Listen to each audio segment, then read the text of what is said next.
Hello everyone! In this video, I'll show you how to get your T-Mobile eSIM QR code and activate it on your device. First, contact T-Mobile customer service by calling their toll-free number or visiting a T-Mobile store near you. Tell the representative that you want to activate an eSIM on your device and request an eSIM QR code. Be ready to provide your device make and model, your account information, and your IMEI number.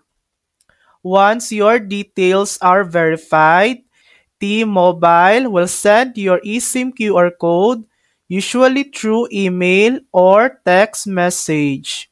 On your phone, go to Settings, then Cellular, and click Add eSIM. Then scan the QR code using your camera. Follow the on-screen prompts to finish activation, and your eSIM will be ready to use. And that's it. That's how to get your T-Mobile eSIM QR code. Thanks for watching. If this video helped you, please like and subscribe for more helpful tutorials.